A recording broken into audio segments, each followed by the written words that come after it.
यानंतर मंत्री धनंजय मुंडे बोलतायत, आपण थेट पाहूयात। सगळे रोल आहेत। मी आज अन्न व नागरी पुरवठा मंत्री म्हणून जबाबदारी घेतल्यानंतर पहिलीच विभागाची बैठक बोलवली होती आणि या बैठकीमध्ये येणाऱ्या 5 वर्षांमध्ये फार वेगाने आणि अतिशय चांगलं काम उभं करावं लागणार आहे। कारण अन्न आणि नागरी पुरवठा हे विभाग म्हणजे फार महत्वाची सेवा देणारा विभाग आहे आणि बाकी कोण वेगवेगळ्या पद्धतीने काही मान्य करत असेल, पण ही सेवा अतिशय व्यवस्थितपणे शेवटच्या लाभार्थ्यापर्यंत जर आपण पोहोचवली तर त्याच्यासारखा आशीर्वाद आणि त्याच्यासारखं पुण्य दुसरं कुठलंच नाही हे समजणारा माझ्यासारखा एक कार्यकर्ता आहे।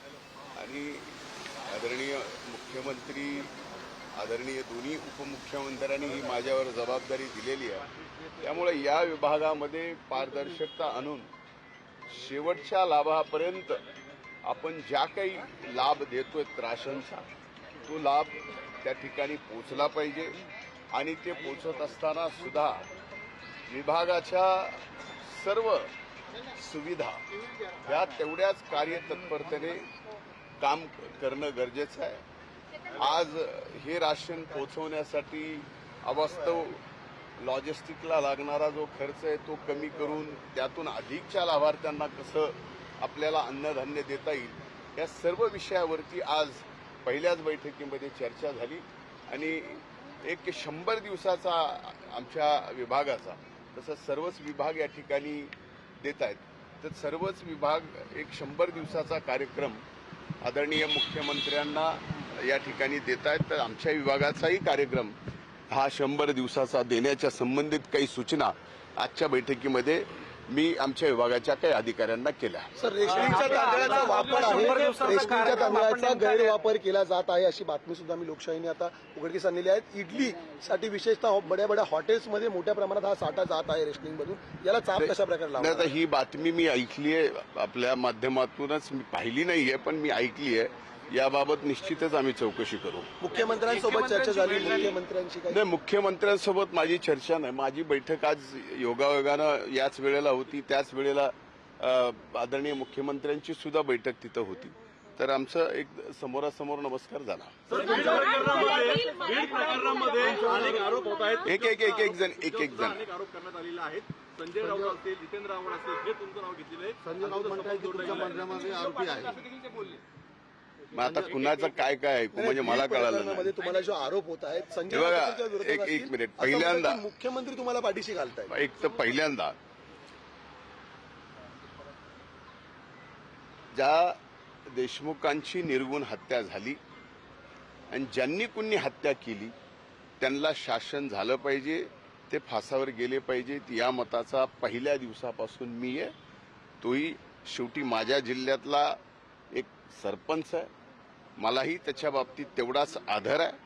आता यात जे कोण गुन्हेगार आहेत त्या सर्वांना फाशीची शिक्षा करा, मग तो कुणी असो, कुणाच्याही कितीचंही कुठल्याही जवळचा असो, अगदी माझ्याही कुणी जवळचा असो, तर त्याला सुद्धा सोडायचं नाही हा एक व्यक्ती म्हणत असताना फक्त राजकारणापोटी माझ्यावरती काही जणांनी आरोप करणं, याच्या मागे काय राजकारण असू शकतं हे आपण समजू शकता। धन्यवाद।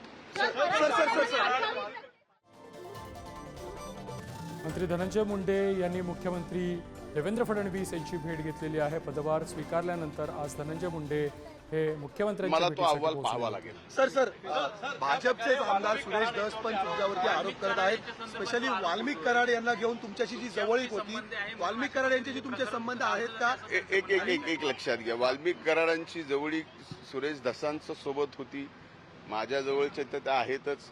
त्यांच्यावरती जो गुन्हा दाखल झालेला आहे त्याचीही चौकशी पोलीस या ठिकाणी करतीये आणि त्या ठिकाणी तीही अतिशय पारदर्शकतेपणानं चौकशी झाली पाहिजे या मताचा मी आहे। त्यामुळं शासन कुणालाही पाठीशी घालत नाही, पण एखाद्याला आत्ता मलाही माहित नाही मी कधी एवढा मोठा झालो, पण मला आणि माझ्या विरोधात सकाळी सकाळी बोलल्याशिवाय एखादा दिवस उजळत नसेल त्याच्या पलीकडे आपण काय बोलू शकत नाही. सर मीडिया ट्रायल मध्ये तुमचं नाव खराब केलं जातं. हे बघ, हे सरळ सरळ आहे की मीडिया ट्रायलमध्ये माझं नाव खराब करण्यासाठी अगदी मंत्रिपदाची शपथ घ्यायच्या अगोदरपासून मंत्री म्हणून शपथ घेतल्यानंतर विभाग कुठला मिळावा न मिळावा याच्यासाठी आणि त्याच्यानंतर बीडचं पालकमंत्री कुणी व्हावं कुणी न व्हावं, आता हा सगळा विषय मी माझ्या पक्षाचे नेतृत्व आदरणीय अजितदादांकडे आणि राज्याच्या मुख्यमंत्र्यांकडे दिलेत.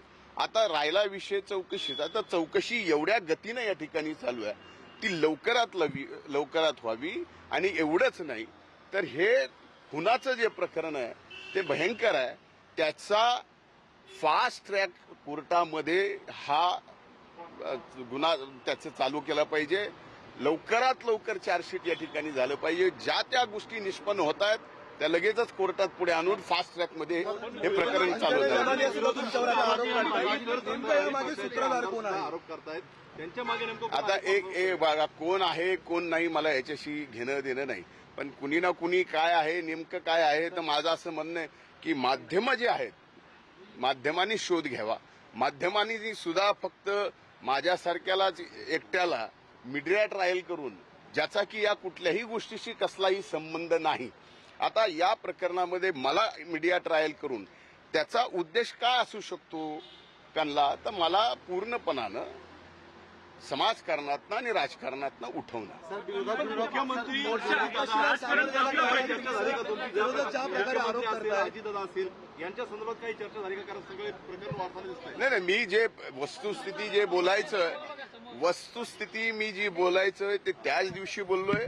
त्यांना पूर्णपणानं सांगितलंय की यात कुणीही असेल त्याला सोडायचं नाही. ज्यांनी कुणी केलंय, ही जी हत्या करणार आहेत ज्यांनी कुणी केलंय, निष्पन्न झाल्यानंतर त्यांना सुद्धा फाशी दिली गेली पाहिजे. या सर्व गोष्टीच्या या मताचा मी आहे. सरपंच संतोष देशमुख यांच्या हत्या प्रकरणातील आरोपींना फाशीची शिक्षा द्या अशा प्रकारचं वक्तव्य मंत्री धनंजय मुंडे यांनी केलेलं आहे.